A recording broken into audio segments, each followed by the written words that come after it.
Kasako Media, tunaangazia maisha, tunaandika kesho. Mimi mwenyewe nilipata changamoto ya uzazi. Kiumbe kilifia tumboni kutokana na umbali wa kutoka hapa kwenda kwenye kituo cha afya Mbamba Bay.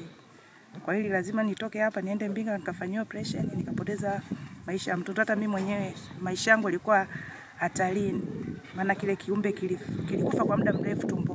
Ilikuwa na changamoto kubwa kwa sababu kituo cha afya kiko Mbamba Bay, kilomita 25 kutoka huko.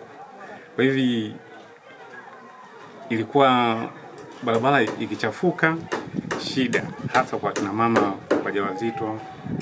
Ilikuwa mnaenda kwa mitumbwi, kwa maboti, lakini ujenzi wa kituo hiki cha afya umeleta aweni na furaha sana kwa wananchi. Muhimu wa kituo hiki kwanza ni kituo ambacho kitasaidia hata watu wa Msumbiji, kwa sababu huku ni mpakani. Kwa hiyo kwa sababu kutoka hapa Tanzania na kule mpakani kule na nchi jirani, maana kule hakuna hospitali kubwa. Kwa hiyo ni msaada Tanzania pia wakati hii, lakini pia na nchi jirani pia. Katika utekelezaji wa mradi huu wa ujenzi wa OPD kichomea taka na vyoo, ni ubovu wa barabara ya kutoka Chimate kuelekea eneo la mradi, hivyo kushindwa kufikisha vifaa kwenye eneo la ujenzi kwa wakati. Kama unavyoona barabara ya kutoka pale Nangombo kufika huku, barabara imekuwa na athari kubwa sana.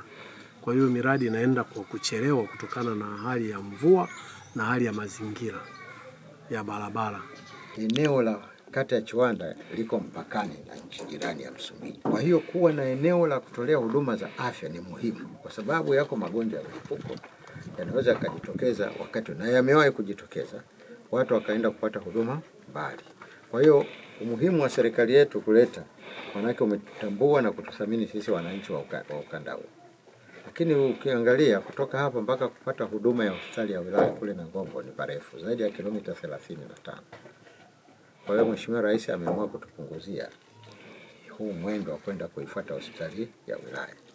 Kwa hiyo niombeni viongozi wa ndani ya kata mnaosimamia mradi huu na kijiji, jitahidini sana kusimamia na iishi kwa wakati. Kasako Media, tunaangazia maisha, tunaandika kesho.